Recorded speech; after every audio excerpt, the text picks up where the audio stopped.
Ny tena kristiana dia miorina amin'ny tenin'Andriamanitra. Raha taonjato maro talohan'izao iainantsika izao ny apôstôly Paoly no laza fa miaratsy izao fiainana izao dia hiverina ankehitriny. Izay manana ny fanahin'i Kristy dia samy malala fa vanim-potoana sarotro izao satria andro farany. Na ino sika na tsy ino, na inona hiverin'ny jentilisa, na inona dia mahatoky ny tenin'Andriamanitra ary efa eo andalam-patanterahana izany ankehitriny. Vanim-potoana sarotro izao, andro sarotro izao ka zavariana kristianina malala. Ka raha raoty ny andro azo anaova-tsoa fa ratsy izao fiainana izao. Noho izany indrindra dia betsaka ny fampianarana samy hafa miforona ary tsorina fa fampianarana mivoana amin'ny Baiboly izany. Toa marina ny soratra masina saingy fitaka ka aoka isika hitandrina. Voalohany dia aoka isika mailo fa ny fampianarana na inona fetezana amin'ny fiainantsika, na toa mahavany olantsika izany, na mampilamindamina ny saintsika koa aza, rehefa tsy voasoratra anaty Baiboly izy dia tsy izy izay. Izay nahatonga an'i Jesosy ny teny hoe dia hoy Jesosy tamin'ny Jiosy izay nino azy, raha maharitra amin'ny tenika ianareo dia ho mpianatra tokoa. Betsaka mantsy ireo nanomboka tsara ary nanomboka tamin'ny tenin'Andriamanitra marina, saingy navilin'ny Satana ny fony ka lasany amin'ny fitaka. Izay koa nanantitra teran'ny apôstôly mandrakariva mba hananana faharetana, izany hoe aoka ny Baiboly ho ampy antsika, aoka isika ahatra amin'ny tenin'i Kristy, aoka isika tsy hitady fampianarana vaovao indray na fandikana Baiboly avy amin'ny olon-tokana izay tarihin'ny fanahin'ny famitahana, fa aoka ho ampy antsika ny Baiboly. Ary amin'izany dia tokony ho tandremantsika mafimafy kokoa izay efa rentsika fa ndao indaosina hiala amintsika. Tandremo ry rahalahy fa ndao hisy aminareo hanana fo ratsy tsy mino ka hiala amin'Andriamanitra velona. Misy milaza fa ny olona efa nateraka indray dia tsy ho voafitaka intsony. Tsy marina mihitsy izany. Ny tenin'Andriamanitra mihitsy no milaza fa maro no voafitaka na dia ny olom-boafidy aza. Fa izy Kristy sandoka sy mpaminany sandoka hitsangana ka aneo famantarana lehibe sy fahagagana ary raha azo atao na dia ny olom-boafidy aza dia hofitahiny.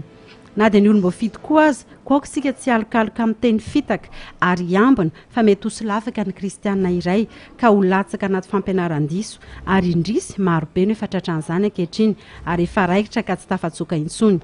Fa ny fanahy milaza marina fa amin'ny andro aoriana dia hiemotra amin'ny finoana ny sasany, manaiky fanahy mamitaka sy fampianarany demoni amin'ny fiatsaram-belatsian'ny mpilaza lainga ka voapetaky ny vy mamay ny fieritreretany. Tsotra ny tiana ampitaina ny ry kristianina malala, ataovy ampy anao ny tenin'i Jesosy Kristy, ampy sy feno ireo ary mahatoky sy marina ny teniny. Tsy ilaina ny fampianarana manokana, mikasika aloha hevitra iray fotsiny ka hifotorana toy ny hoe fahombiazana fotsiny, lalàn'ny fahombiazana fotsiny, na hoe lalàn'ny fahasoavana fotsiny dia tsy misy afa-tsy ny fahasoavana fotsiny anatin'ny Baiboly, na koa hoe lalàna fotsiny dia ny lalàna ihany no hifotorana.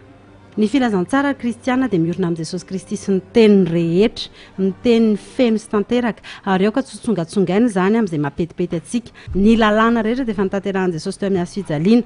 Ny fahasoavana dia rivotra iainantsika miaraka amin'ny Tompo, mitahiry antsika ao aminy fa tsy manakana antsika, tsy tandry tena, sy hanana safidy malalaka, sy hanohitra ny fahotana izany. Ny fahombiazana koa dia mandeha ho azy ho an'ny zanak'Andriamanitra manana fatahorana azy fa tsy karohina sy tadiavina fatratra eto sy eroa. Tsy reraka izay mampitandrina antsika fa andro farana izao. Tandremo ny fampianarana henonao sy jerenao amin'ny internet. Na inona fampianarana toa marina dia mangatany fanahy masina hampafantatra anao arak'izay voasoratra hoe ry malala aza mino ny fanahy rehetra fa izao toetra ny fanahy na avy amin'Andriamanitra ireny na tsy, satria maro ny mpaminany sandoka efa lasany amin'izao tontolo izao.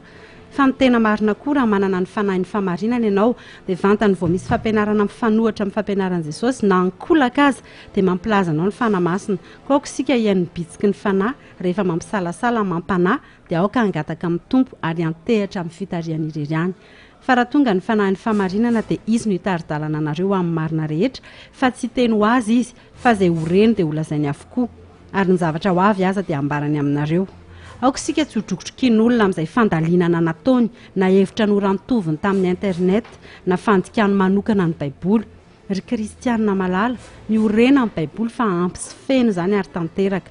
Na inona ihany koa mety toa fahamarinana zaraina amintsika dia fantaro ny fantsona ny aviany satria ny vono no hamantarana ny azo Jesosy. Na mahay mandahateny tahaka ninona azy izy, na mahay mandamindresaka sy mampahery tahaka ninona azy izy, fantaro ny vokatra entiny fa tsy hamitaka anao izany, ny vono no hafantarana ny azo. Dia toy izany ny azo tsara rehetra dia mamovo tsara, fa ny azo ratsy rehetra dia mamovo ratsy. Ny azo tsara tsy mamovo ratsy ary ny azo ratsy tsy mety mamovo tsara. Ny azo rehetra izay tsy mamovo tsara dia ho kapaina ka atsipy any anaty afo ka dia ny vono no hafantaranareo azy.